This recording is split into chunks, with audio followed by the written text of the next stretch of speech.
Je suis avec vous dans l'histoire de Samson où nous sommes en train de voir une famille qui est un couple stérile, qui n'a point d'enfant. Mais ce couple a reçu la visitation du Seigneur. L'ange de l'Éternel est allé, il les a visités.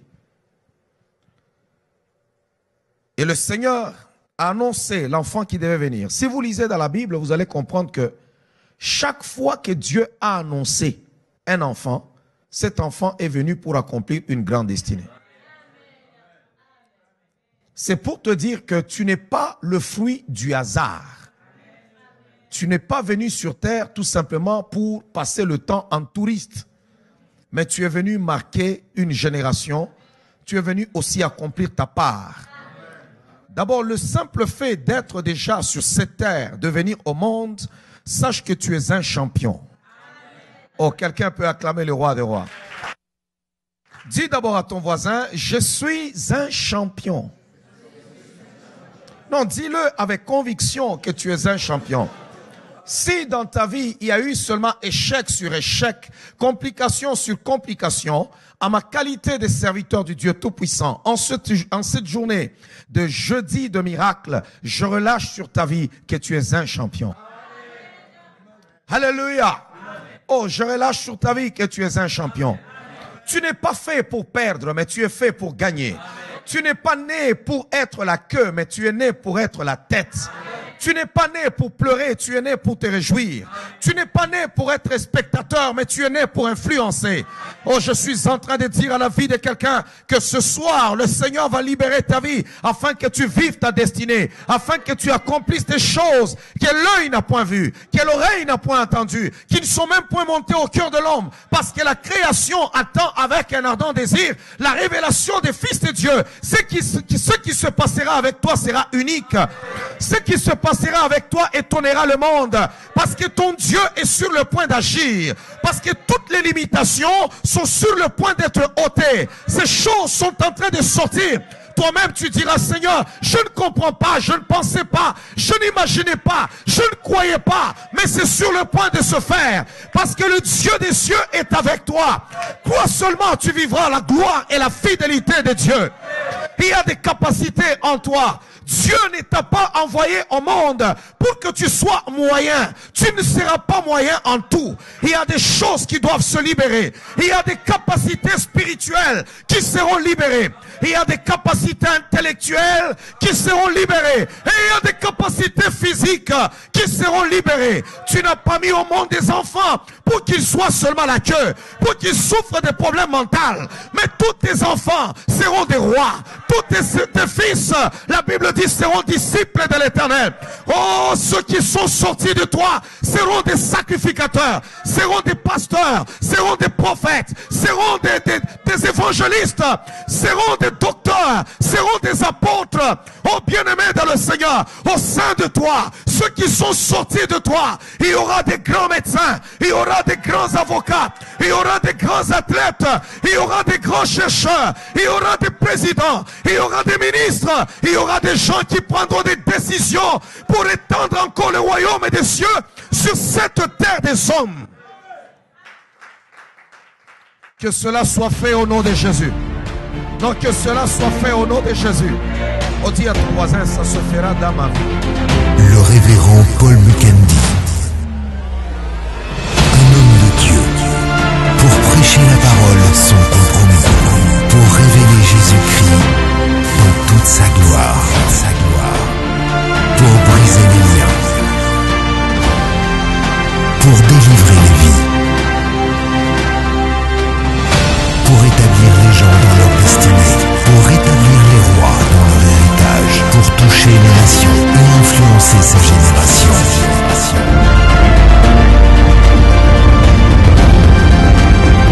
Un prédicateur authentique, audacieux, surprenant, vrai.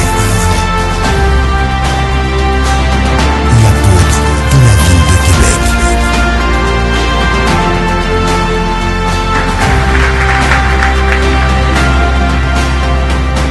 Alléluia. Ça se fera dans ma vie. Oh, ce sont des moments où le Seigneur visite, il fait du bien. et il bénit son peuple au nom de Jésus. C'est ça l'avantage d'être un serviteur de Dieu. Quand tu es appelé de Dieu, tu peux établir des choses et ça s'établit.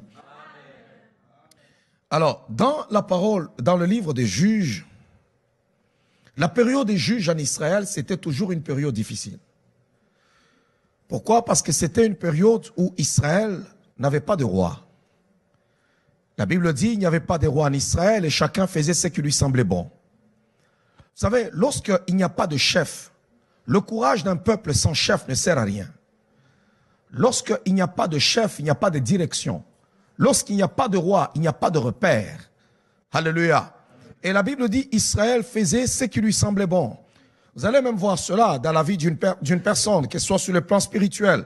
Lorsque tu es là, tu n'as pas quelqu'un que tu peux suivre, qui peut te montrer la voie de Dieu. Tu peux être sauvé, mais passer à côté de ta destinée. Tu as toujours besoin d'une voix, la voix de Samuel. Tu as toujours besoin d'une voix, de quelqu'un qui peut arriver, qui va te dire, non, écoute, cette voix-là que tu as entendue, si elle t'appelle encore, dis seulement, Seigneur, ton serviteur écoute. Et c'est en ce moment-là que ta vie pourra trouver un sens. C'est juste une parole qu'on a dit au jeune Samuel, mais qu'il a connecté à son appel, qu'il a connecté à sa destinée. Si Élie n'était pas là, ça allait être difficile. Tu as besoin d'une Naomi dans ta vie. Tu as besoin pendant ce moment de quelqu'un qui peut s'élever dans ta vie et te dire, écoute, ainsi dit le Seigneur. Juste une voix de réveil qui peut réveiller un champion qui sommeille en toi. Tu as juste besoin d'une voix. Il y a des capacités qui sont enfouies au-dedans de toi, qui sont retenues par les forces de l'enfer, qui sont retenues par les circonstances de la vie, qui sont retenues par beaucoup de choses, par la timidité, reconnues par les conflits, les combats des familles. Mais cependant, lorsque seulement il y a des gens qui parlent, il y a des chaînes qui tombent, les choses sont libérées et tu te lèves tel un champion, tel la gazelle. Tu es en train de sauter dans la joie et ceux qui t'ont connu te regardent, ils disent mais ce n'est pas lui, mais toi tu diras non, c'est moi. C'est ça l'histoire de cet aveugle, de cet homme qu'on appelle l'aveugle né. Les autres disaient, ce n'est pas lui. Mais la Bible dit, lui-même disait, c'est moi. Et il y a des moments où les gens qui t'ont connu, quand ils te regardent, ils se posent la question, est-ce réellement lui? Mais j'ai besoin de dire que dans peu de temps, tu répondras, c'est moi. Pourquoi ils poseront la question, est-ce lui? Parce qu'ils sont habitués à ce que tu te promènes toujours comme un malheureux. Ils sont habitués que tu aies toujours un visage de fait. Ils sont habitués que tu pleures tout le temps. Ils sont habitués de te voir avec des voitures qui n'ont pas d'allure. Ils sont habitués de te voir toujours avec la main à la joue.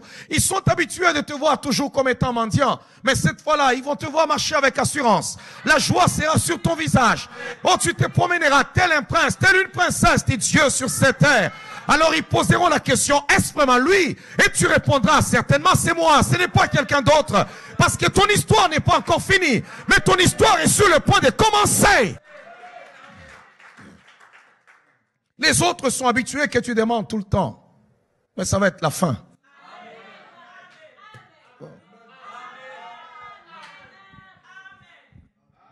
Les autres sont habitués de te voir chaque année la même personne. Oh, j'ai besoin de dire une chose, tu diras c'est moi. Il n'y a qu'une seule personne qui ne peut pas changer, c'est Jésus-Christ. Qui est le même hier, aujourd'hui, éternellement. Mais moi, je suis appelé à changer. Oh, l'homme qu'on voit aujourd'hui, l'homme que tu es aujourd'hui, après la rencontre de ce soir, il y a quelque chose qui va se produire dans ta vie. Et les gens poseront la question, est-ce lui? Et tu répondras, c'est véritablement, c'est moi. C'est moi, c'est moi, c'est moi. L'époque des juges, c'est une époque difficile dans l'histoire d'Israël. Chacun faisait ce qui lui semblait bon. Chacun. Éparpillé. Dominé. Si ce n'est pas les Madianites, c'est les Philistins. Au temps de Gédéon, il y avait aussi d'autres qui étaient là. La main des Madians était pesante. C'est les Madianites qui dominaient. Ici, nous lisons avec vous l'histoire de Samson. C'était les Philistins. Ils écrasaient. Vous savez, un jour, Dieu pose la question à David. David avait un problème avec Dieu. Pourquoi? Parce que David s'est levé et David a fait le dénombrement d'Israël. Cela avait fâché l'Éternel. lorsqu'un homme se lève, si David était devenu puissant, il était devenu grand, fort, ce n'était pas par lui-même, c'était par Dieu. Alors, le fait de se lever et de commencer à faire les dénombrements, c'était comme si sa force venait de son peuple. Et Dieu n'était pas content. Il n'est pas mauvais de faire le dénombrement. Mais le dénombrement de David n'était pas bon. Même Joab lui a dit avant de le faire, il dit, les choses que demande le roi n'est pas une bonne chose. Mais David dit, fais-le, c'est moi le roi. Et Dieu s'est fâcha, il tourna le doigt à David. Il y a eu une contestation. Dieu a commencé à frapper pour exterminer maintenant le peuple, pour lui montrer que je peux exterminer ce peuple dans une fraction de seconde et je verrai d'où te viendra ta force.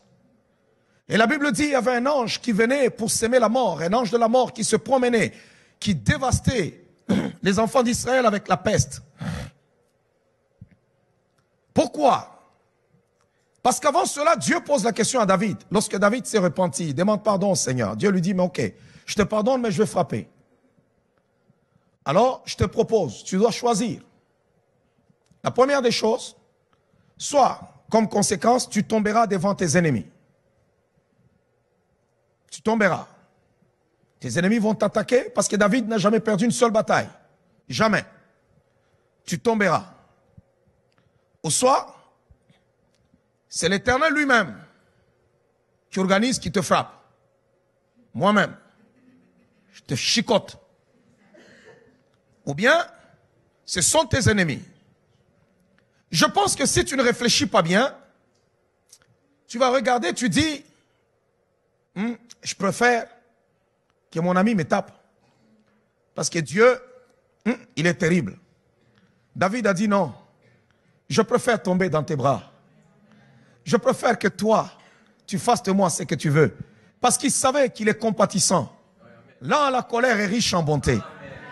Mais quand l'ennemi que toi tu as tabassé pendant tout le temps, il t'a entre les mains. La Bible dit le cœur de l'homme est méchant et tortueux par-dessus tout. Je pense qu'il peut te réserver des choses dont tu pourras regretter.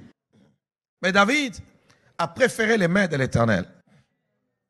Et le Seigneur a frappé. Et puis à un moment donné, il a vu David monter pour aller faire le sacrifice.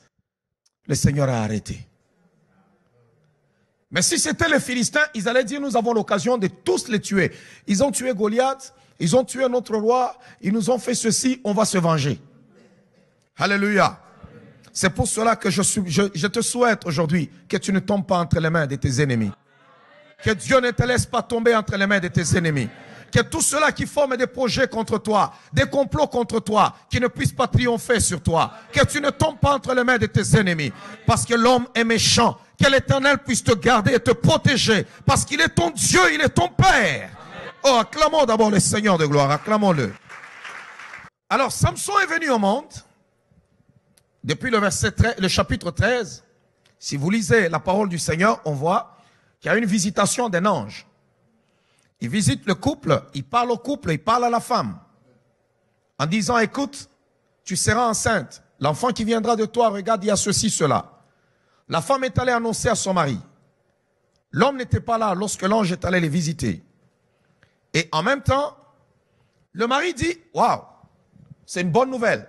Mais il fait une prière. Seigneur, que l'homme qui est allé parler à ma femme revienne. Parce qu'on nous a parlé, mais on ne connaît pas le mot d'emploi. Vous comprenez le problème? Beaucoup de miracles et de prophéties ont avorté dans l'église du Seigneur, dans la vie des enfants de Dieu, parce que plusieurs personnes aiment seulement écouter sans toutefois connaître le mot d'emploi. Et quand tu achètes un médicament, il y a à l'intérieur du carton où se trouve ton médicament ou bien sur le support, il y a ce qu'on appelle la notice.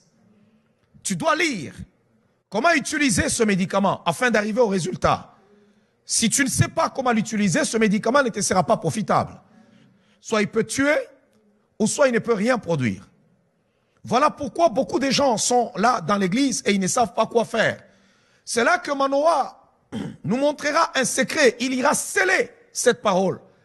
D'abord en demandant à l'ange, attends-moi ici, je vais aller offrir. Je vais chercher mon offrande. Et ce qui me frappe, c'est que l'ange a attendu. Il est allé, il amène son offrande et il lui pose la question, quel est ton nom? Afin que lorsque ces choses auront leur accomplissement, pour que nous puissions t'adorer. Il lui dit, pourquoi me demandes-tu mon nom? Il est merveilleux. Pourquoi? Parce qu'il ne pouvait pas révéler son nom en ce temps-là, parce qu'il nous était réservé à nous. Sinon, si son nom avait été révélé, Manoah devait commencer à guérir les malades, ressusciter les morts, lever les paralytiques. Parce que ce nom-là, c'est le bon nom qui sauve. Il lui dit, pourquoi me demandes-tu mon nom? Je ne te le donnerai pas. Mais mon nom est merveilleux. Alors, c'est très important. Et là, l'enfant est né avec une mission. Quelqu'un peut dire né avec une mission. Waouh, waouh, waouh, waouh, waouh, waouh. Je vais révolter quelqu'un ce soir. Né avec une mission.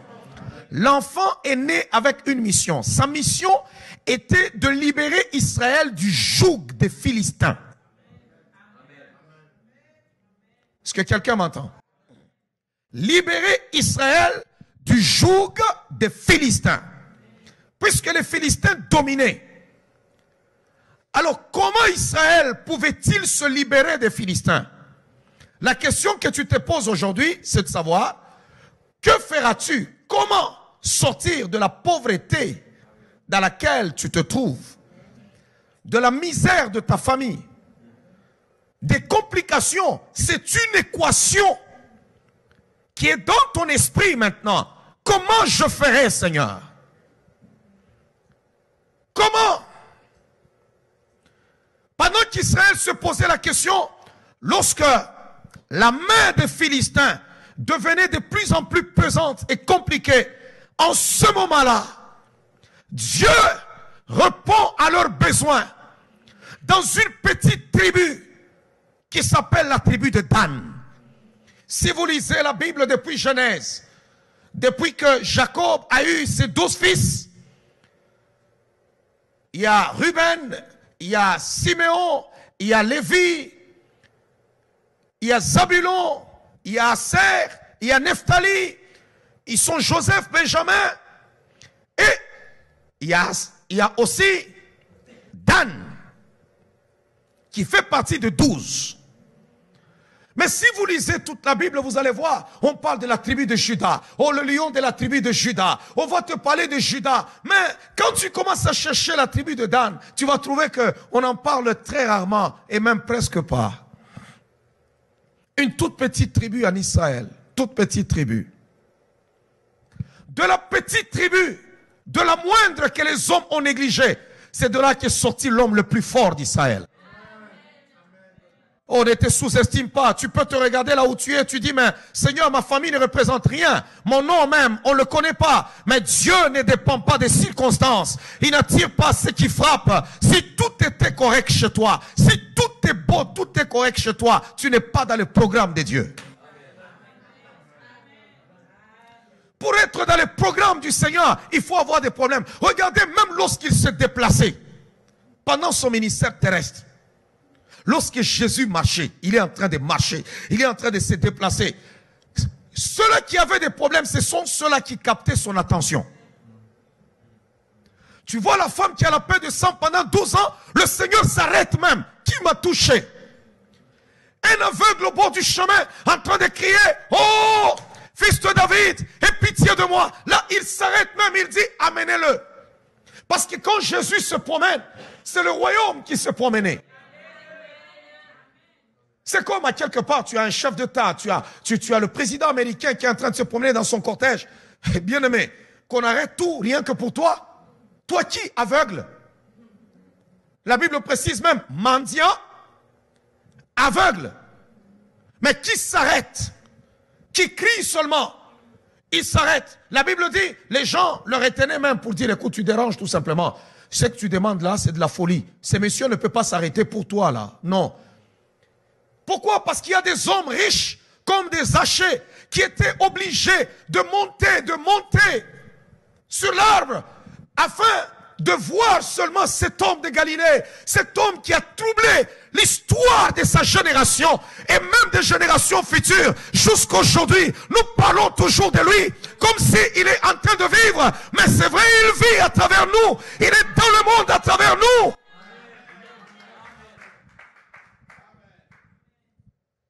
il s'arrêtait. Alors ta petitesse ne t'exclut pas du programme de Dieu. Wow. Est-ce qu'on peut acclamer le roi des rois?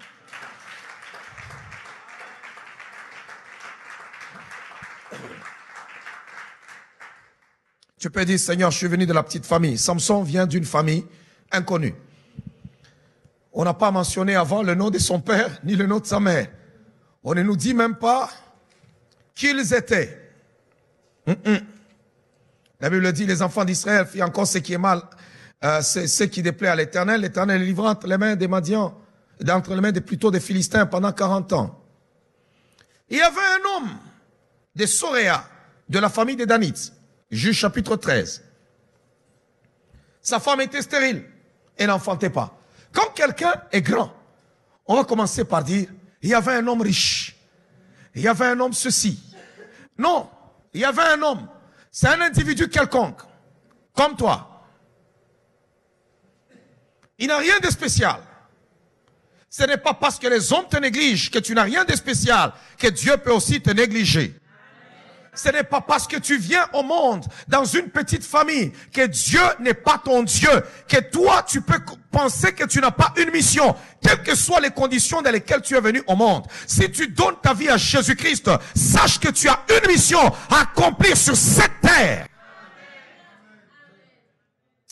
Non, je vais reprendre.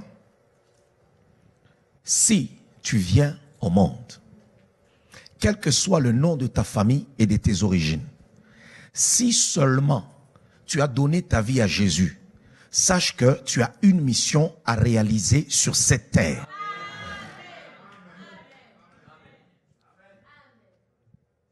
Pendant que je prêche, tu es en train de te dire, bon, peut-être, homme de Dieu, les autres, eux, connaissent leurs capacités.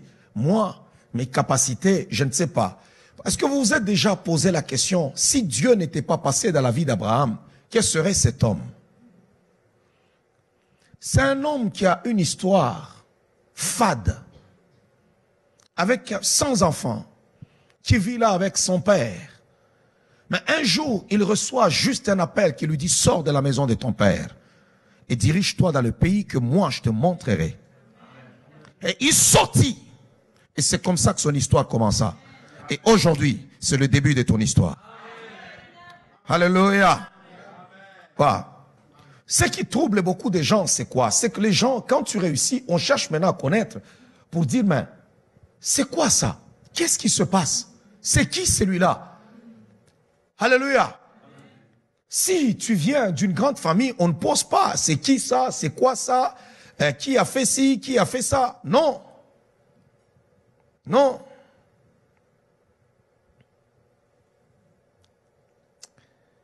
Un moment, les Philistins, quand vous lisez dans Juge chapitre 15,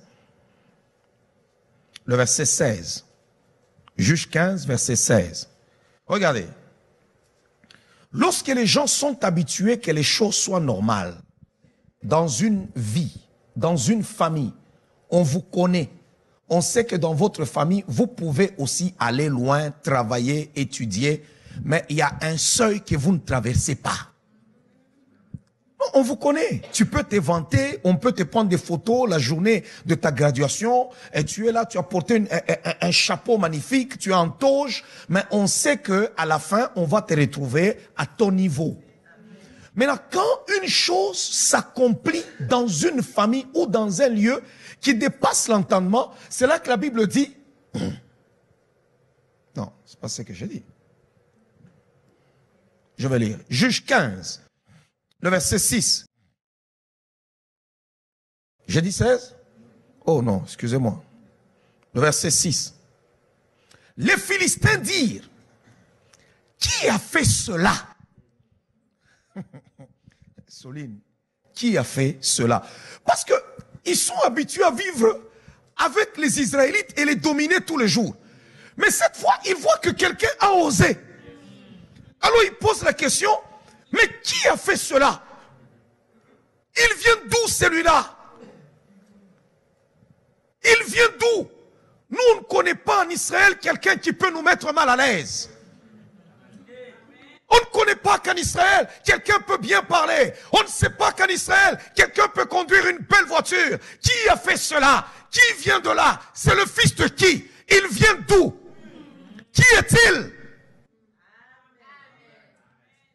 Il y a des moments où l'ennemi est habitué, il a assiégé des territoires, où il est habitué à malmener tout le monde, à malmener des églises. Mais quand il y a des hommes qui arrivent, qui bousculent des choses, alors l'ennemi se tient là, il dit, mais qui est celui-là? Qui a fait ça?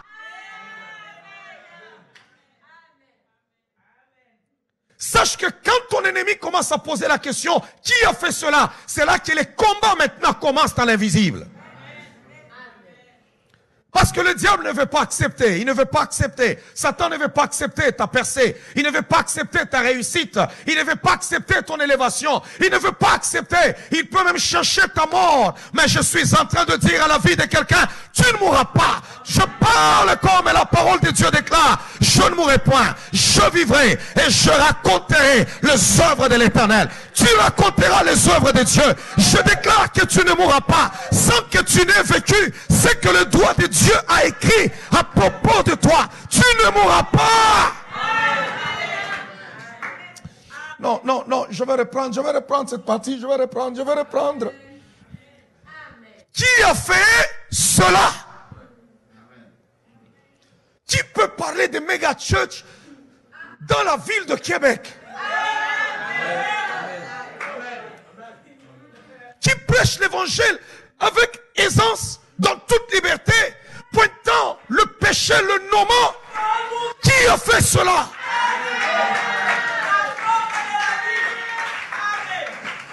C'est là que les Philistins disent non, on a déjà maîtrisé tout. Mais qui peut venir consumer nos champs? Qui veut libérer Israël? Israël est sous notre domination. Tout le monde conjugue le même verbe dans la famille. Tout le monde est plafonné.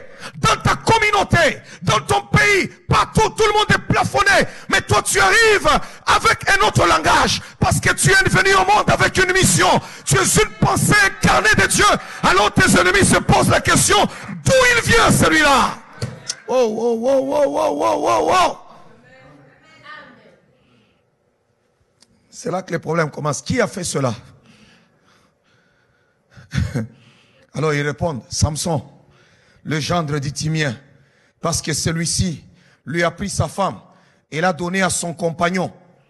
Et les Philistins montèrent et la brûlèrent, elle et son père. Alléluia. Donc, les Philistins pouvaient arriver, tu es là, il prend ta femme, il la donne à quelqu'un d'autre, tu retournes chez toi, où est ma femme? Non. Écoute, tu es qui? Je suis israélite. Non, mais écoute, là, va jouer ailleurs. Elle est déjà devenue la femme de l'autre. Et puis c'est fini. Ton histoire s'arrête là. Tu as ton champ. Ils arrivent là, ils prennent ton champ. Et on te dit, allez, va jouer ailleurs. Et c'était difficile de vivre en ce temps-là. Mais un homme a osé. Il n'était pas au courant que la situation spirituellement avait déjà changé.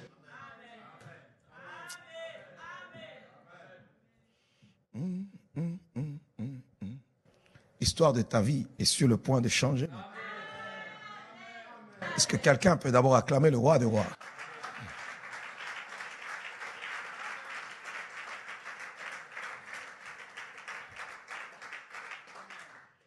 Est-ce que vous savez une chose? Ce qui me frappe maintenant en lisant ce verset, les Philistins ont eu peur. Les Philistins ont eu peur. Et lorsqu'ils ont brûlé, ils sont allés d'abord. Non seulement ils ont donné la femme de Samson à quelqu'un, Samson s'est fâché. Il n'est pas allé récupérer la femme. Il a juste pris, il avait pris des choses, des renards. Il les a relâchés dans le champ. Ça a brûlé tous les champs des Philistins. Ce soir, on va briser toutes les forces, tout ce qui fait la force des Philistins, tout sur ta vie sera consumé. Les Philistins se fâchent, ils attaquent Samson. Ils vont l'attaquer. Ils vont d'abord prendre la femme, ils brûlent son père, ils brûlent tout le monde. Regardez comment ces gens-là, ils dominent. C'est là que vous voyez dans certains endroits, dans certaines familles, dans certains lieux, vous voyez des gens complètement écrasés, malgré leur diplôme, ils ne trouvent pas de l'emploi. Il y a des gens surdiplômés. Mais quand vous regardez leur vie, c'est une vie de misère. Une vie de misère. Nous sommes dans des pays qui sont puissants économiquement. Mais est-ce que vous savez qu'il y a des gens qui souffrent même pour avoir 100 $? Même pour avoir 100 $, ils souffrent. Il ne peut même pas offrir à Dieu 50 $ ou 100 $. Pourquoi? Parce qu'il n'en a pas. Il est en train de souffrir. Alors en ce moment-là, la chose devait s'arrêter. Parce que Samson était arrivé. Je veux dire à quelqu'un, si dans ta famille, il y a toujours eu un plafond, tu as la réponse maintenant pour sortir ta famille de ce plafond-là. Waouh. J'aime ce récit. C'est riche, hein? Vous voyez comment vous êtes accroché à mes lèvres. Mais je cours derrière le temps. La parole de Dieu dit quoi? Ils sont venus voir Samson. La Bible dit, et quand ils ont brûlé, Samson les a attaqués. La Bible dit, il les battit dos contre dos et ventre contre ventre. J'aime beaucoup cette expression. C'est Juge 15, le verset 7 à 8. Jamais dans l'histoire de cette époque-là, le Philistin dominait sans partage. Personne n'osait ouvrir la bouche. Quand ils agissaient, ils peuvent brûler une famille, faire n'importe quoi, personne ne peut parler. Il y a des esprits qui ont investi votre vie, votre famille, qui vous ont empêché le mariage, qui vous ont empêché d'avoir des enfants, qui vous ont tout empêché. Maintenant, il y a un nouveau, bien-aimé, un nouveau vent qui arrive, où ils voient que il y a quelqu'un qui a osé mettre même le feu. Alors ils viennent, ils agissent, ils font pire, mais ils ne savent pas que ces messieurs-là n'étaient pas encore en train de jouer. C'était un don qui venait du ciel. Alléluia. Et la Bible déclare que Samson les saisit. Il les a battus. Waouh. La Bible dit, Samson leur dit, est-ce ainsi que vous agissez? Donc quelqu'un qui s'assoit, il dit, mais père, comment avez-vous vécu pendant tout ce temps avec ces gens, papa? C'est comme ça que vous êtes dominé. Donc ces gens vivent, vous dominent comme ça. Tu vas te rendre compte que tu as eu le talent. Il y a des gens qui ont eu des capacités intellectuelles, des êtres intelligents, mais qui ont fini leur vie sans jamais marquer l'histoire. Il y a même des gens qui ont eu des articles, des travaux, mais ce sont d'autres personnes qui en ont profité, mais eux-mêmes sont jetés à l'oubli. Il y a des gens qui ont été forts intellectuellement, mais qu'on a utilisés par les autres. Les autres ont réussi, se sont fait des millions, mais eux-mêmes sont toujours à l'oubli. Alors Samson dit non, non. Est-ce ainsi que vous agissez? Je ne cesserai qu'après m'être vengé de vous. Et il a commencé. La Bible dit, il les battit rudement, dos et ventre, puis il descendit et se retira dans la caverne du rocher d'Étam. Waouh! C'est en ce moment-là maintenant, au chapitre et au verset 9, que l'histoire fait des choses extraordinaires. J'aime ce verset. Est-ce que quelqu'un peut d'abord acclamer le roi des rois, le Seigneur des seigneurs?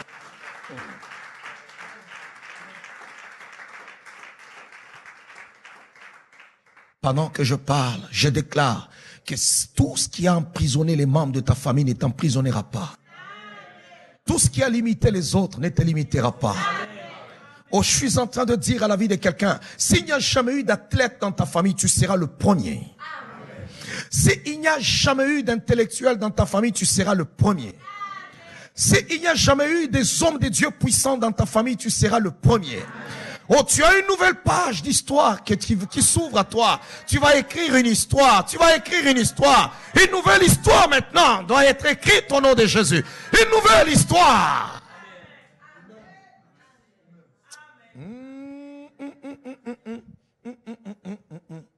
Dieu m'a oint en ma qualité de serviteur du Dieu Tout-Puissant, créateur du ciel et de la terre. J'ai la capacité d'établir les princes à leur destinée. Tout ce qui a bloqué ta destinée maintenant doit te lâcher et tu seras établi dans ta destinée. Il y a des rois, des reines, des princes, des princesses, des champions qui sommeillent en vous, qui seront révélés maintenant au monde. Oh bien-aimé dans le Seigneur, quand Dieu agit, aucune personne ne peut s'opposer. Quand Dieu agit, personne ne peut dire non. Oh, qui peut dire non lorsque Dieu a dit oui? Qui peut dire non lorsque Dieu a dit oui? Qui peut invalider lorsque Dieu dit je valide? Qui peut dire je refuse lorsque le Seigneur dit j'accepte?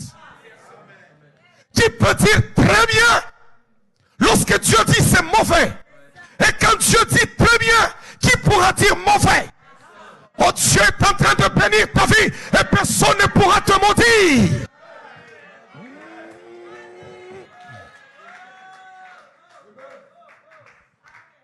Regardez maintenant. Les Philistins ont compris maintenant, ils ont compris que c'est difficile de maîtriser cet homme. On va utiliser une stratégie. Alors ils sortent. La Bible dit, alors les Philistins se mirent en marche, campèrent en Juda. Ils ont juste campé pour terroriser Juda. Ils sont habitués à les terroriser. C'est lui qui les a battus. On nous dit où il est parti. Il se retire dans la caverne d'une rocher d'Étam. Mais ils partent, ils vont assiéger ses frères. Ils vont assiéger les Danites. Pourquoi? Parce qu'ils sont habitués à les dominer. Et quand ils arrivent, la Bible dit au verset 10, les hommes de Juda dirent, directement Juda commence à trembler. Les hommes de Juda sont partis pour leur poser la question, pourquoi êtes-vous montés contre nous? Nous on veut la paix avec vous. Vous voulez quoi? Si vous voulez prendre nos biens, prenez. Si vous voulez nous bloquer pour qu'il n'y ait pas de chef au milieu de nous, prenez. Si vous voulez ceci, tenez. Mais on a besoin de vivre. Bien-aimé, tu n'as pas besoin de vivre sur terre dans n'importe quelle condition. Oh, je suis en train de révolter la vie de quelqu'un. Tu n'as pas besoin de mettre au monde des enfants pour qu'ils ne viennent pas accomplir quelque chose sur terre. Tu n'as pas besoin d'être une mère, d'être un père, rien que pour le plaisir d'être appelé papa ou maman. Tu dois écrire, chaque naissance doit être une révélation. Jacob a eu 12 fils, 12 princes, 12 chefs, 12 rois. Et ce sont eux qui ont fondé les tribus d'Israël. Aucune naissance n'était inutile. Je parle à la vie de quelqu'un. Si tu as mis au monde un enfant, 2, 3, 4, 5, 6, 7, 8, 9, 10, 11, 12, 13, je ne sais pas combien, sache que chaque naissance que tu as fait, chaque naissance a un sens, parce que de toi doit sortir de roi, de tes entrailles, de grandes choses devront sortir. Je refuse toute malédiction de famille sur ta progéniture, sur tes enfants. Je brise cela au nom de Jésus. Je brise toute malédiction de famille. J'annule toute malédiction maintenant au nom de Jésus-Christ.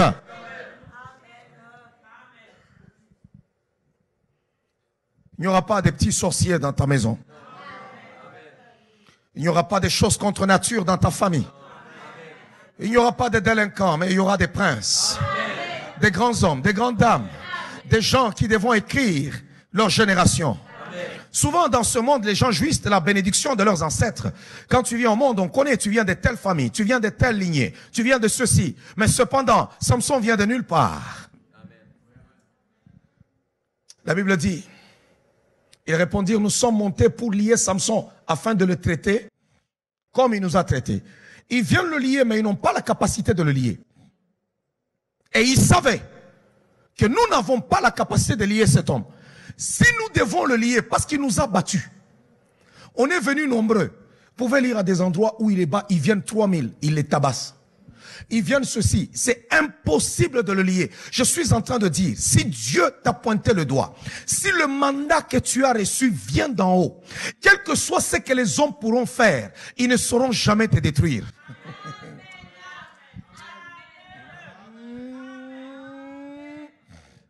Vous louez trop la sorcellerie et vous sous-estimez la puissance de Dieu. Je parle en tant qu'oracle de l'Éternel. Je parle qu'il est impossible de te limiter. Il est impossible de te lier. Si l'ordonnance que tu es en train de réaliser maintenant vient d'en haut, vient du ciel, vient de El Elyon, de la cour supérieure, de celui qu'on appelle le Très-Haut. Il est assis sur son trône, qui fait des cieux son trône, et la terre son marchepied. Il n'y a aucun homme sur terre qui peut s'opposer à ce qu'il a décidé. La Bible déclare, qui peut avoir la folie d'obscurcir tes desseins?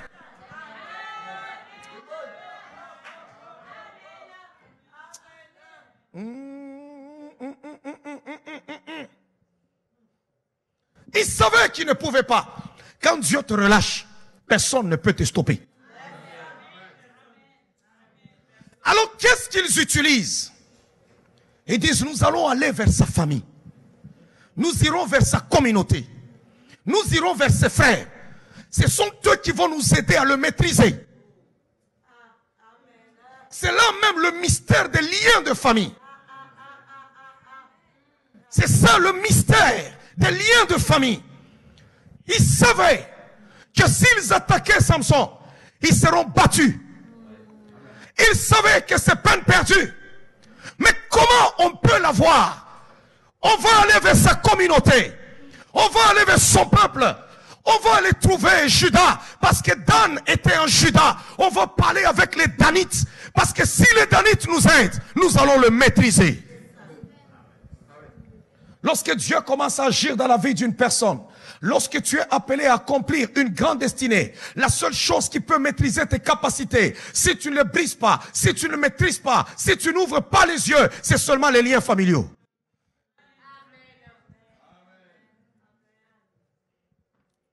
Beaucoup de gens sous-estiment la puissance des liens de famille. Vous savez qu'il y a des gens qui ne sont jamais allés loin. Pourquoi? Parce que ce sont les liens de famille qui travaillent, qui fonctionnent. Dans les liens de famille, nous avons plusieurs façons dont ça opère.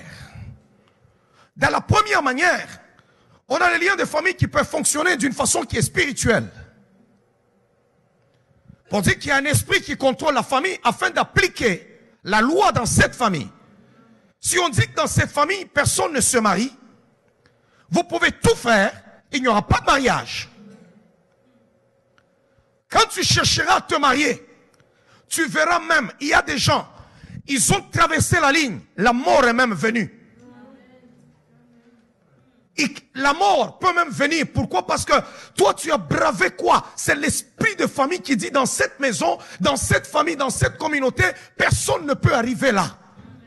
Comment toi, tu peux oser arriver là?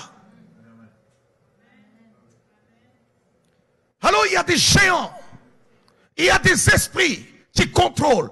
Et ces esprits sont sortis pour aller chercher Samson. Dit, pareille chose ne se fait pas en Israël. Comment lui peut oser nous faire ça? Au nom de qui il veut nous chasser? Au nom de quoi il peut nous faire subir la défaite?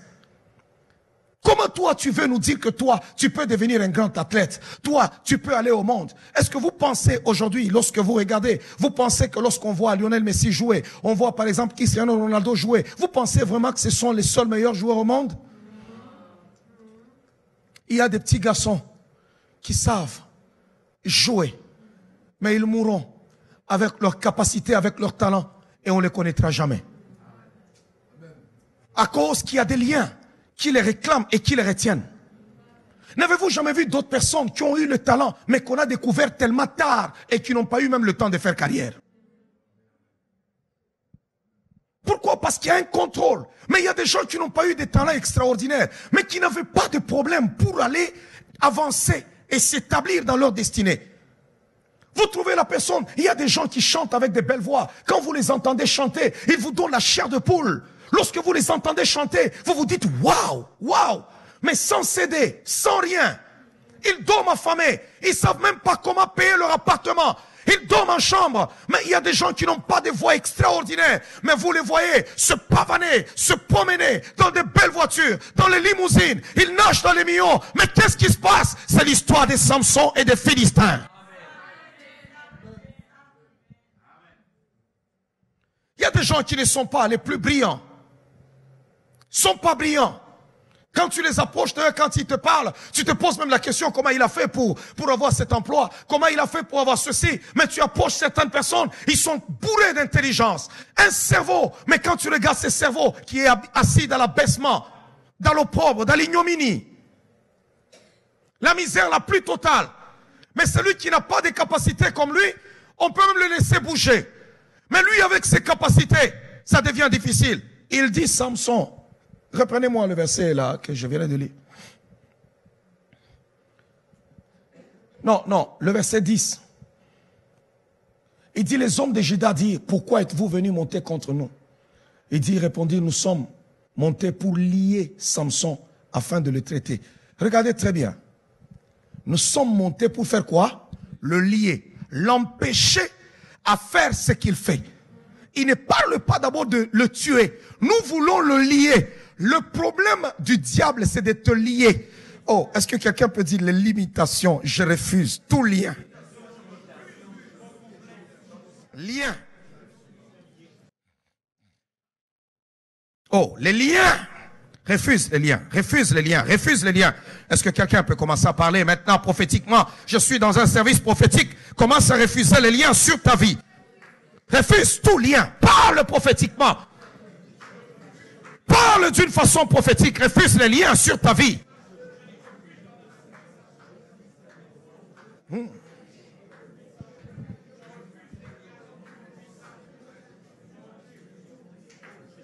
Refuse le lien.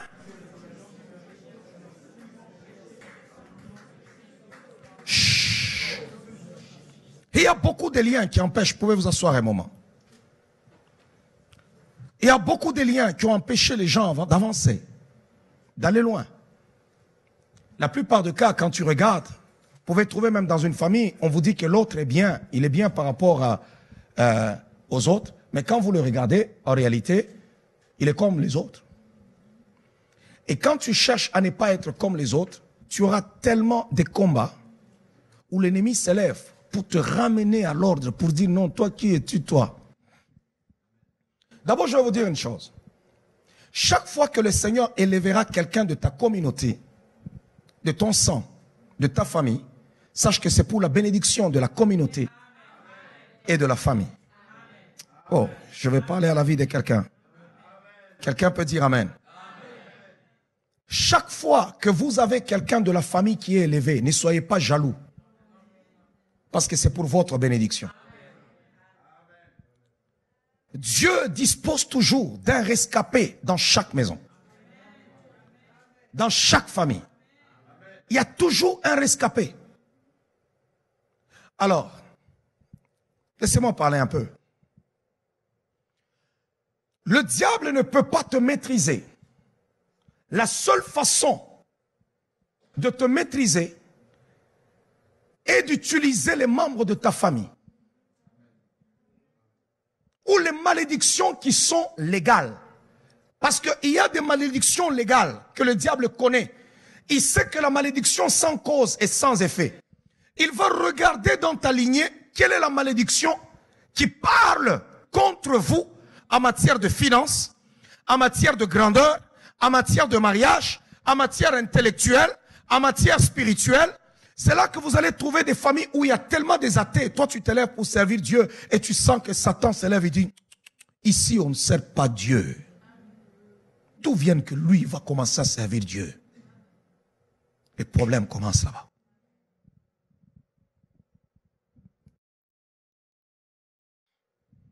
Est-ce que je parle bien? Vous allez trouver des gens qui deviennent vos ennemis dans votre propre famille parce que vous avez réussi.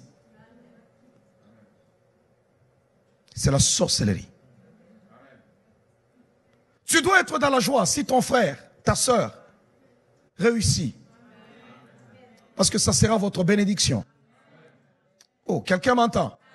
Ce sera votre bénédiction. Si l'un d'entre nous, même dans une communauté, l'un d'entre nous réussissait aujourd'hui, tel que nous sommes là, la communauté Parole de Vie, vous allez voir que si l'un d'entre nous réussissait, ça deviendra la bénédiction de la communauté.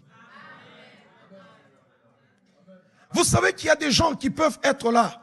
Tu ne peux pas être là, dans une communauté. Tu vis avec tes frères et sœurs. Tu es en train de vivre, mais qui ont des entreprises.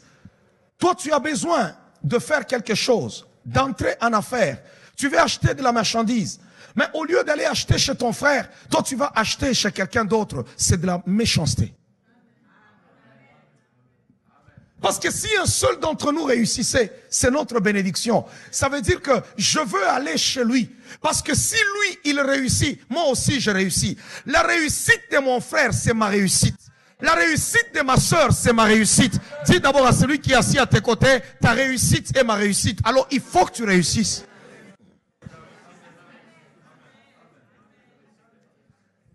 Lorsque vous vivez dans une communauté, vous êtes là, vous vivez, et que vous n'avez pas une image des gens qui sont élevés, sachez que vous avez déjà échoué. Parce qu'il n'y a personne qui peut parler pour vous. Jésus n'avait pas que les Pierre, les Jacques et les André. Il ne serait pas capable de l'enlever à la croix. Il a fallu de Joseph d'Arimathée pour aller voir Pilate, parce qu'ils étaient respectés, ils étaient riches et ils étaient connus. Ils sont allés demander le corps, et ils ont enterré le corps de Jésus. Que Dieu suscite des grands athlètes. Que Dieu suscite des grands hommes, des grands intellectuels dans ta famille. Afin qu'ils parlent pour la famille. Afin qu'ils parlent pour la famille. Non, non, non, non. Vous trouvez des endroits où l'homme jalouse sa femme, où la femme jalouse son mari, où les frères jalousent les sœurs jalousent les frères. Vous entrez dans une famille où il y a tellement de la jalousie. Si l'un d'entre vous réussissait, quand Samson battait les Philistins, c'est pour libérer toute la nation. Ce n'était pas juste pour se venger lui-même. Mais les Philistins devaient avoir peur de toucher à Israël.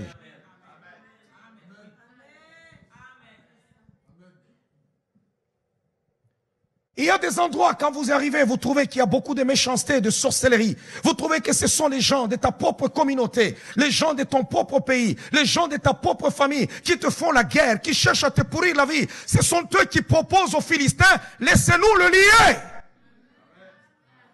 Et on vous l'amènera. Alléluia. Laisse-nous le lier, on vous l'amènera.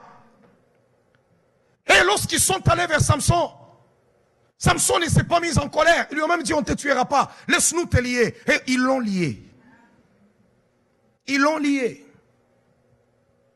Et ils l'ont amené vers les Philistins. Que Dieu te sauve. De liens de famille. Que tout lien de famille sur ta vie soit brisé au nom de Jésus. Que tout lien de famille soit brisé au nom de Jésus. Oh, quelqu'un m'entend. Je regardais la fois passée, lorsque des fois je regarde sur Internet, sur les réseaux sociaux, chaque fois, il y avait des fois des gens qui pleuraient. Le Congo pleurait. Ce pays a une superficie de 2 345 000 km². Avec 49%, pour ne pas dire 51% des ressources mondiales de minerais. À genoux. À genoux, personne ne pouvait parler. Toutes les puissances dans le monde, jamais personne n'a osé. Ils pillent les richesses, ils prennent, ils tuent. Le pays est devenu la capitale du viol, des massacres. Mais lorsque un fils du pays a reçu le prix Nobel, au lieu de dire merci du prix que vous m'avez donné, il a commencé à parler. C'est une voix pour le Congo. Le docteur Denis Mukwege. Mais là, au pays, il y a des gens, son gouvernement n'a même pas fait mention de lui. On ne l'a même pas présenté à la télé. C'est comme si l'événement n'a jamais existé. Et Dieu mépris. Écoutez, celui qui détruit ses gloires, celui qui détruit la voix que Dieu a élevée, se détruit lui-même.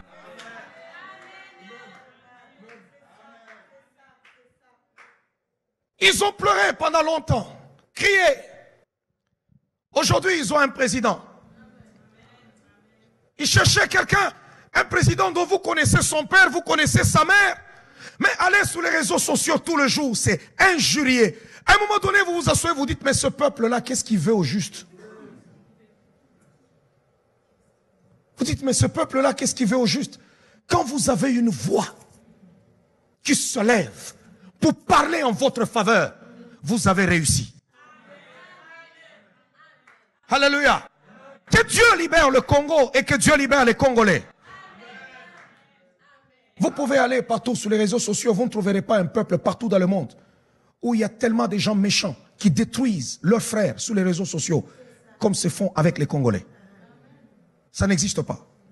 Dans toutes les nations du monde, comme ça se fait avec les Congolais, ça n'existe pas. Il y a une méchanceté où tu te dis non, c'est des démons vivants qui vivent sur terre. Des gens qui vivent de ça, qui se nourrissent de ça. Mais lorsque vous détruisez ce qui est élevé, écoutez, je vais vous dire une chose. W. Bush a fait des dégâts en Irak. On a parlé, on a crié. L'Amérique ne l'a jamais inquiété. On fait semblant d'attaquer Sarkozy. On ne lui fera rien jusqu'à la fin de ses jours. Parce que les Occidentaux ne détruisent jamais leur gloire. Jamais.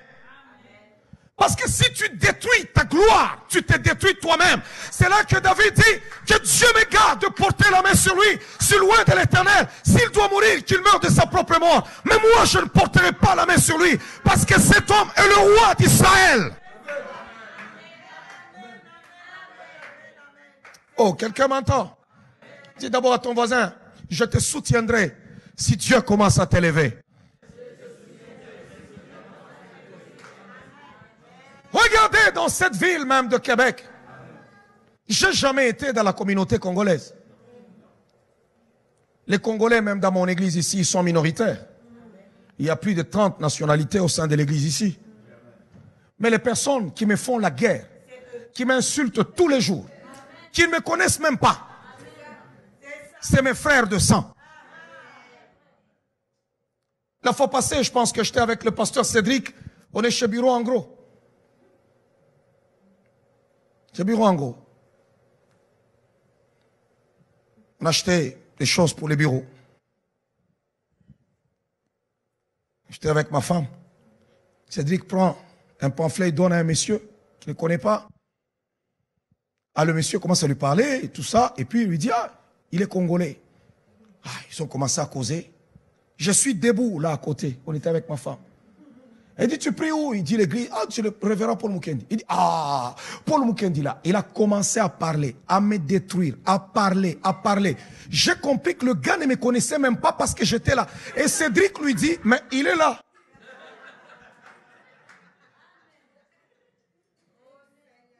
Donc il raconte des choses sur moi pendant qu'il ne me connaît pas. Il ne me connaît pas. Et il était tout gêné. Oh, oh. J'étais là debout en face de lui, mais il parlait là. Paul Mukendi là, et tout ça, ainsi de suite. D'abord, je ne le connais pas, il n'a jamais été membre de mon église, mais c'est mon frère. Mais si votre frère a réussi, soyez dans la joie. Soyez dans la joie.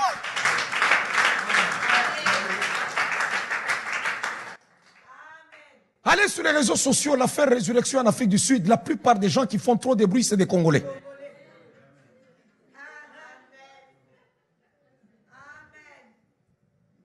Si tu es dans la salle, tu es Congolais, sois gentil.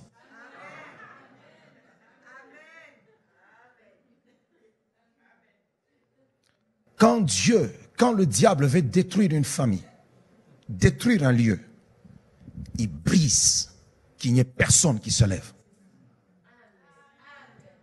Vous allez voir, quand tu commences à t'élever, c'est les propres membres de ta famille qui commencent à refuser. Ils commencent à refuser. Tu veux trouver un mariage, ils veulent que tu te maries comme eux. Mais si toi, tu as trouvé un mariage qui les dépasse, tu prends le combat de ta vie. Non, je refuse cela au nom de Jésus.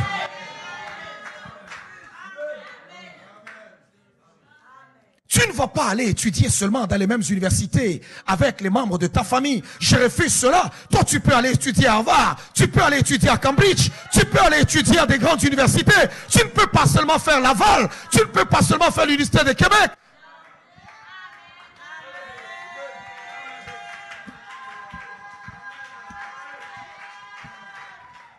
Oh, est-ce que quelqu'un peut acclamer le roi des rois?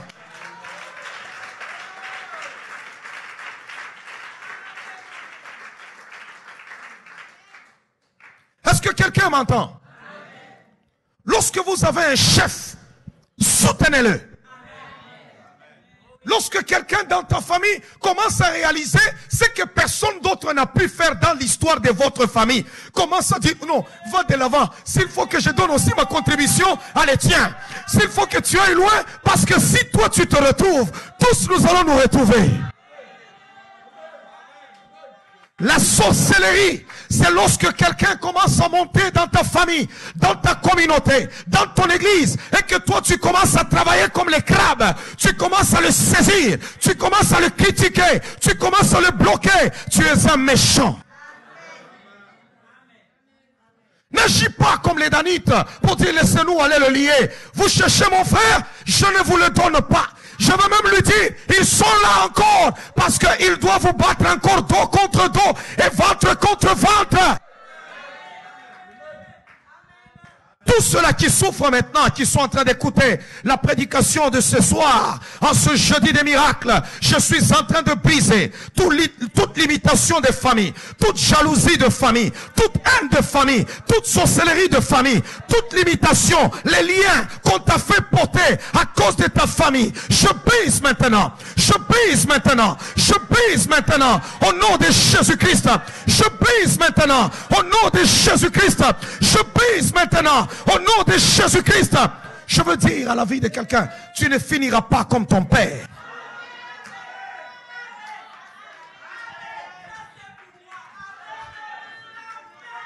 Il y a des choses, il y a des puits de nos pères dont nous sommes capables d'aller chercher.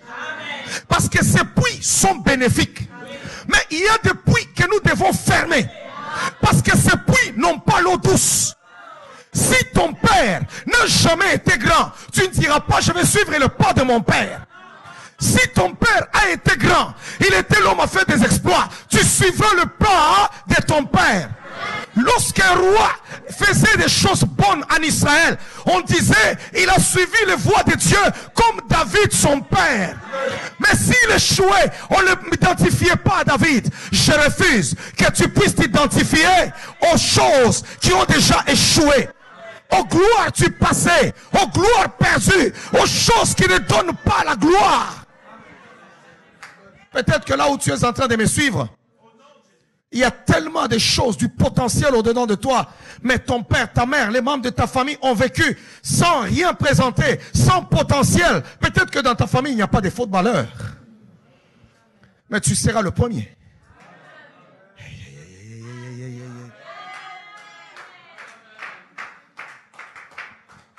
Il n'y avait pas de pasteur dans ma famille.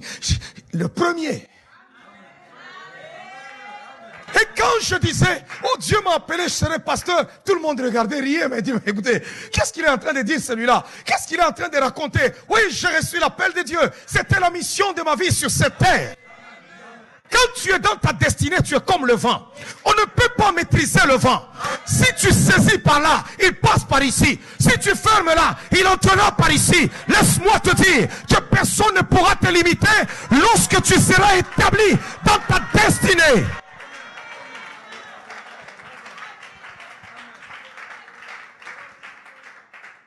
Abandonnez les jalousies. Marchez droit, soyez intègre dans vos cœurs. Parce que si Dieu élève ton frère, c'est toi qui l'élèves. savez que les frères de Joseph ont été tellement jaloux au point de dire, voici le faiseur des songes. On doit maintenant l'arrêter. On doit arrêter ces messieurs. C'est un faiseur de songes. Mais ils ne savaient pas qu'une crise allait venir. Et la seule personne qui pouvait leur sauver, c'est leurs frères qui sont en train de vendre. C'est celui qui sont en train de chasser. C'est celui-là qui cherche à tuer. Celui-là qu'on cherche à faire disparaître. Jacob a vécu toute sa vie. Je n'ai pas vu une seule place, malgré les promesses que Jacob avait. Il avait des grandes promesses. Il était fils d'Abraham. Il était fils d'Isaac. Mais il n'avait jamais rencontré un roi. Il a vécu comme un esclave chez son beau-père. On l'a fait travailler comme un malheureux. Mais la seule fois, la première fois où il a rencontré un roi qui dominait la terre en ce temps-là, c'était son propre fils. C'est lui qui est venu de ses entrailles, qui l'a pris par la main et qui l'a présenté, qui dit, papa, regarde ce que Dieu a fait de moi dans ce pays. Regarde où Dieu m'a amené. Tout le monde me craint dans ce pays. Tout le monde me respecte dans ce pays. Pendant que vous lisez en ce temps-là, même dans la parole de Dieu, il y avait l'antisémitisme. On ne mangeait pas avec les Juifs.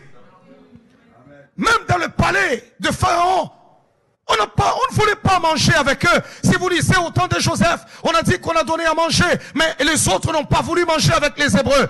Mais cet Hébreu-là les a pris pour dire, écoutez, malgré que vous êtes méprisés, malgré que vous êtes marginalisés, mais venez maintenant.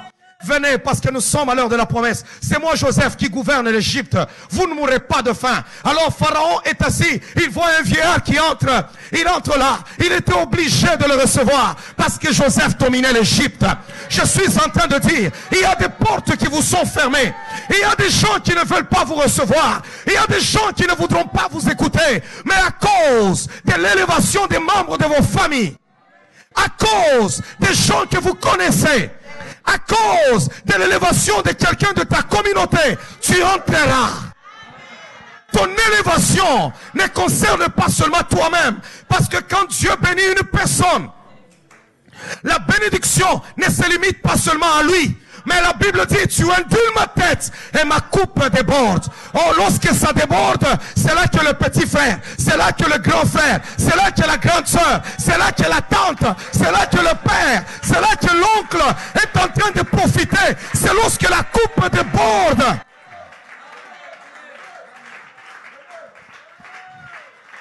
Je parle maintenant à la vie de quelqu'un, que ta coupe déborde maintenant, que ta coupe déborde maintenant, que ta coupe déborde maintenant. Ne passez pas le temps à mettre vos enfants en conflit les uns contre les autres.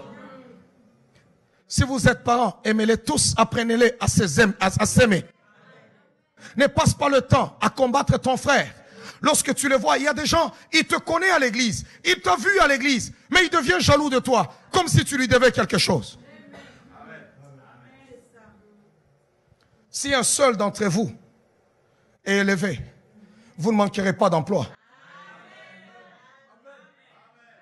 L'heure est arrivée où les princes de Dieu dans cette ville, l'heure est arrivée où les princes de Dieu dans cette grande communauté parole de vie vont prendre possession de tout ce qui est stratégique dans cette ville. Je le déclare à ma qualité d'oracle de l'Éternel, l'heure a sonné où en cet endroit les jeunes gens qui iront étudier ne vont pas étudier pour rien, mais ils vont étudier pour accomplir leur destinée, afin de faire avancer le royaume, pour que le peuple soit béni, pour que l'église soit bénie, pour que les familles soient bénies, pour que le royaume de Dieu soit élevé. L'heure est arrivée où je libère les princes en affaires, où ils seront établis comme des grands hommes, des grandes dames en affaires. L'heure est arrivée où les millionnaires dans cette ville, il y a des enfants de Dieu qui seront comptés parmi les millionnaires dans cette ville. Oh, wow, wow, wow, wow, wow. L'heure est arrivée. Dis d'abord à ton prochain, l'heure est arrivée. Dis à ton prochain, l'heure est arrivée. Non, non, ta foi ne me convainc pas. Ta foi ne me convainc pas. Dis à ton voisin, l'heure est arrivée. Je te place au-dessus des liens de famille.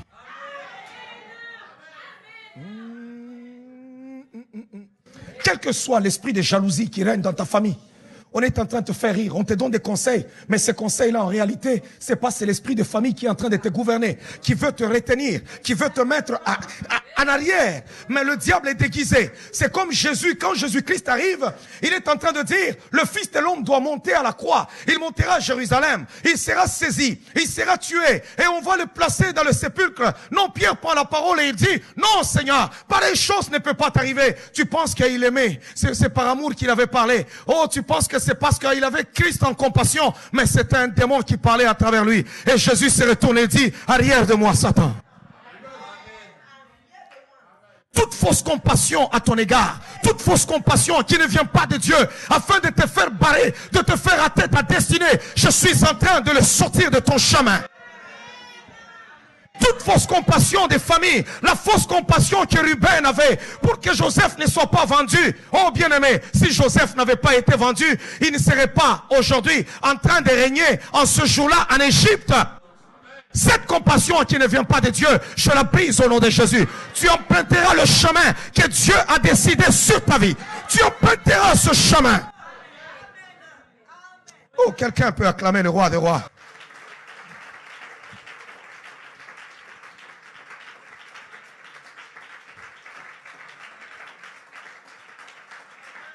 Wow, wow, wow, wow, wow. Quelqu'un peut acclamer le Seigneur.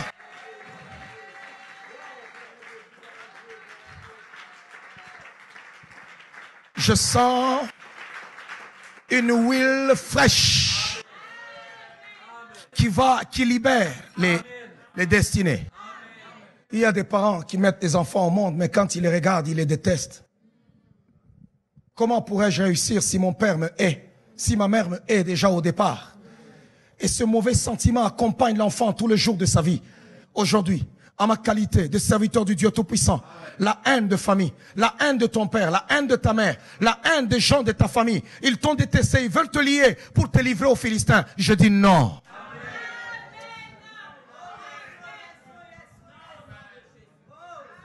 Non, ce qui va se passer est trop fort. Je dis non. Ils veulent te livrer. Tu acceptes? Ils veulent livrer tes enfants. Tu acceptes? Peut-être que dans l'histoire de ta vie, il n'y a jamais eu de grands musiciens. Dans votre histoire de famille. Mais tes enfants, si tu as déjà dépassé l'âge de quelque chose, tes enfants seront les premiers. Parce que dans le sport, il y a un temps. Tu as 50 ans, il n'y a aucun club qui va aller te prendre. Tu vas mourir sur terrain. Lorsqu'on va juste te dire, prends l'orteil, essaie de mettre ici, tu vas te briser la colonne vertébrale. Si ce côté-là est passé, Dieu seul est capable de nous redonner ce que l'ennemi a dévoré. Il y a des capacités, des dons, des potentiels qui ont été volés.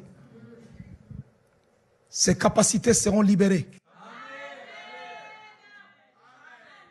Il y a des gens qui ont du potentiel mais qui ont du mal à décoller. Je dis que tu vas décoller.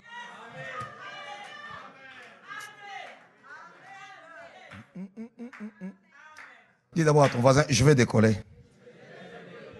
Je veux décoller. Alléluia. Quelque chose est en train de se faire dans la vie de tes enfants. Oh, là où tu es, saisis tes enfants par la main. Tu vas commencer à déclarer, briser les limitations de famille. Les briser, les briser. Dieu m'a dit, fils, fais ces rencontres, fais ces réunions. Tu vas voir ce que je vais faire. Tu vas voir ce que je vais opérer. Et vous allez voir. Vous allez voir. Regardez tous ces témoignages qui se passent ici. Regardez tout ce qui se passe. Si Dieu le fait avec les autres, il peut aussi le faire avec toi. Il peut le faire avec toi. Je refuse que tu sois marié comme ta sœur. Je refuse que tu te maries comme ton frère. Pourquoi tu vas te marier comme tout le monde dans la famille? Des mariages à la pointe du pied. Que Dieu t'introduise. Qu'une brèche puisse se faire maintenant. Oh Rabashende, Robashika, Ekeme Amashika Rababoba. Il est écrit que tous tes fils seront appelés disciples de l'Éternel. C'est une promesse. Refuse toute délinquance, toute œuvre de ténèbres qui fait en sorte que tes enfants puissent rejeter Dieu. Malgré la génération qui rejette le Seigneur, refuse cela au nom de Jésus. Je m'en fous de la haine des hommes méchants contre ta vie, je m'en fous. Je m'en fous. Je m'en fous. Dieu est avec toi.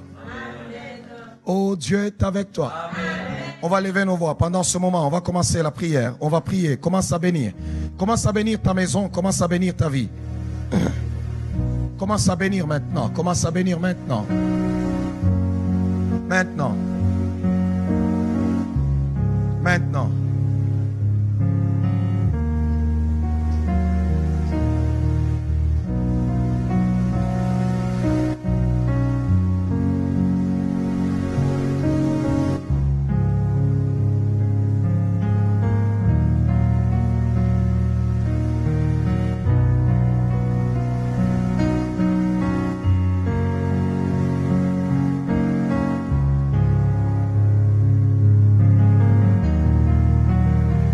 Brise. Libère les capacités spirituelles parce que tu es son père, tu es sa mère. Et si tu n'as pas d'enfant, libère-les sur toi-même.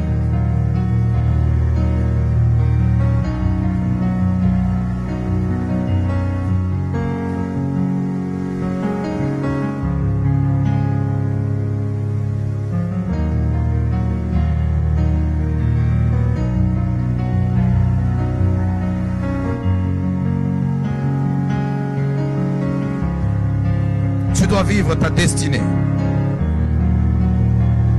Tu dois vivre ta destinée.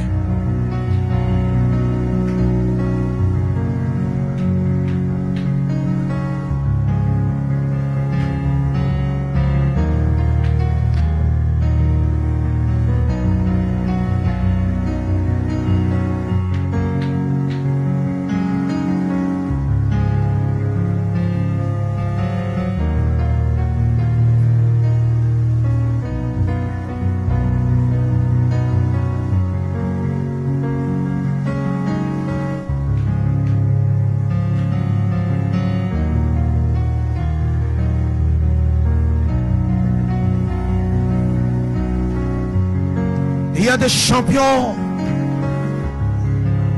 Que les champions qui sommeillent en toi maintenant se lèvent. Que les champions qui sommeillent en toi se lèvent.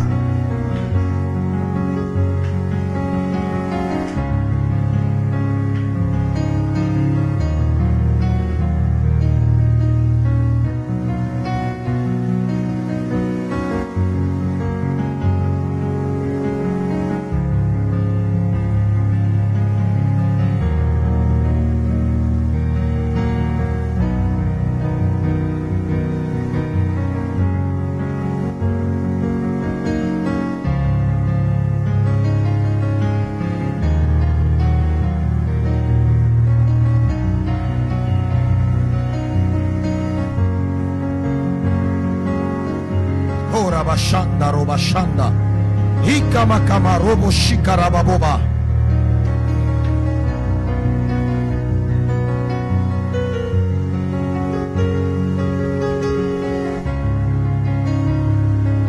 Hebashe Robashanda Robo Shikarabashende Hikamakama Robo Shende Kebeyaba Hikamashende Rebeyababoba.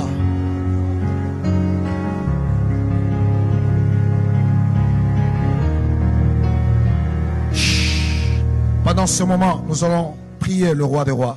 Tu vas commencer à prier pour que ce que Dieu a déposé en toi comme potentiel, soit physique, soit intellectuel ou spirituel, que cela se libère. Tu vas commencer seulement à faire tomber tous les liens, les réclamations de famille, les liens des familles, les paroles des gens des familles. Il y a des fois des gens en famille qui se mettent là-bas qui disent on verra.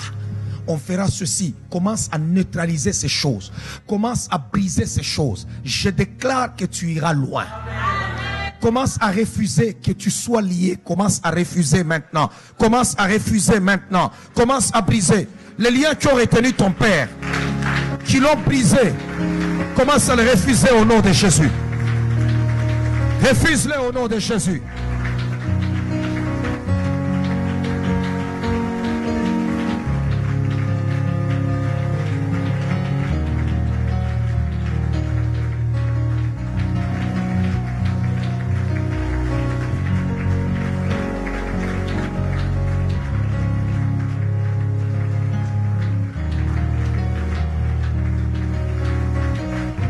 Shakaraba shenderebeyaba.